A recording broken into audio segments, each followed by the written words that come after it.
Dwyane Wade's reunion with LeBron is in full swing. Ty Lue announced yesterday that Wade will start at shooting guard and replace J.R. Smith in the lineup. Wade scored 20 points in the Cavs' preseason loss on Friday night. We're joined once again by Rob Parker, but first, Shannon, what does this tell you? Well, it tells me that Dwyane Wade is more situated for being a starting player. J.R. Smith has spent the bulk of his career coming off the bench. 2013, he was Sixth Man of the Year, and there were stretches there, like for 6 years when he was with the Knicks and the Nuggets, that he only started 25 games over a 6-year period. J.R. Smith is accustomed to coming off the bench, and I think what has happened is that because the last 3 years we've seen J.R. Smith for the Cavaliers in the starting lineup. That's a very unconventional role for him. He was mainly a top reserve. Dwyane Wade has only come off the bench in his 14, 15-year career 9 times. So it tells me that J.R. Smith is accustomed to coming off the bench. He's more apt to be able to handle that type of a situation, and Dwyane Wade is better being a starter. That's it. I mean, I'm not trying to read anymore, but when it's all said and done, J.R. Smith might play more minutes than D. Wade as a backup. So it's just a symbolic. Is that what this is? Yeah. Yeah, we try to win it. We try to hold up. Tristan Thompson's going to the bench also because this is a total shakeup. Kevin Love's going to center. LeBron's going to play the small forward. Jay Crowder's going to play the power forward. D. Wade the 2. Tristan's coming off the bench. Yeah. Is he good with that? He got no choice. Uh-oh. He's making $15 million. Says Shannon. Yeah. Yeah. I mean, look. I was out on him anyway. He did something that he wasn't supposed to do, Joy. You know what he wasn't supposed to do. He got tangled up, and now he about to be I'm happy that he happy. If he's happy, I'm happy. He's about to be a dad. Yeah. But that's bad. Woo! You're giving us undercover report. But I don't really see a problem with it. At the end of the day, they're trying to find a lineup that when they face the Golden State Warriors, somehow Kevin Love's going to have to give them more than what he's giving them, especially when he goes against Draymond Green. You know what I get from this? LeBron James has officially jumped the shark. Do you remember the episode where Fonzie is on the jet skis and he jumped over the shark in a leather jacket? Yes. And then you realize that Happy Days was ridiculous and it was all over and the show didn't matter. That's where we are with LeBron James. I don't get it. This is the same guy LeBron couldn't wait to run out on in Miami because he couldn't play. Now you're going to tell me that he's good enough to be a starting player. A lot of guys go to the bench later on in their career. It's not a knock on you. He's had a long career. He's older. It doesn't make any sense to me. This is LeBron James basically putting together Gary Coleman and Emmanuel Lewis when you talk about Derrick Rose together. This is the 2012 All-Star team. This is 2017, 2018. You're living in the past. No. This is LeBron James telling you he doesn't believe he can win. He's going to win. He doesn't believe he can win, and now he's just doing whatever. So none of this makes any sense. Derrick Rose doesn't make any sense, and neither does Dwyane Wade. It doesn't. They needed a backup point guard, and they can't. He's not a backup point guard. He's starting. Because Isaiah Thomas is hurt. Well, I'm just saying, when you look at these two guys and look at where the team is going, I just think LeBron has lost all sense of reality as far as where he is with this team. I think people are going to, if it wasn't the East, he wouldn't be playing these games. And I just realized that LeBron thinks we can do whatever we want because there's no one to really challenge us. Maybe the Celtics aren't ready to challenge them yet. Maybe a year from now it'll be totally different, but not yet. Yeah. Other than that, it makes no sense. Yeah. Dwyane Wade should be coming off the bench, not as a starter. I agree with my friend Rob Parker, but only to a point. I agree that once upon a time, before LeBron was coming home, that he left Dwyane Wade, and Joy was there at the time, he just left Dwyane high and dry in Miami, and I was stunned by it. And I figured that bridge would be burned, or at least on fire. And apparently not.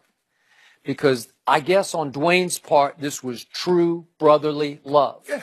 Because it looked like LeBron basically told Dwyane, you just can't help me enough anymore. Your knees are shot. Yeah. You're shot as a player, because remember, they're coming off getting blown off the floor by the Spurs in the finals by a record finals margin. And LeBron is saying, I need more help. And all of a sudden, they have reunited in Cleveland.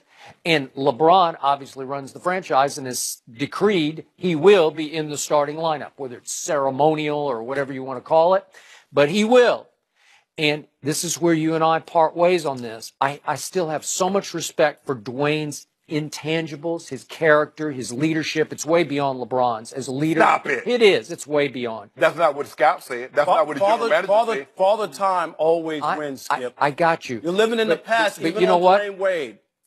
Dwyane he averaged 18 a game last year at Chicago. Not terrible. He shot a career low 43% and shot the second most shots on the team, Jimmy Butler. But he scored 20 the other night in the preseason game. He's still good enough at, what's he, 35 now? Yeah, he's 35. So they're both in their 15th year, but LeBron is 3 years younger. The NBA general managers, by a wide margin, said LeBron James is the best leader in the NBA. Baloney. I'm just going by what they say. Well, There's a lot I'm just going by what I know and what I've seen. Dwyane taught LeBron everything he knows about winning. He did. Without Dwyane Wade. He grew up with a single parent. He had to learn the hard way. Please. Stop it. That man's a natural born leader. Natural born. Really? Yeah. I have not seen that because I hate to admit this, but I think Dwyane Wade will become the stabilizing force of what was a chaotic franchise last year in which the two stars on the team would not even speak to each other. No. One way or the other. Hold on. One had decided he wouldn't speak to the other. No, hold on. Yeah. There's a difference. It was not two stars. There was a mega superstar and a star.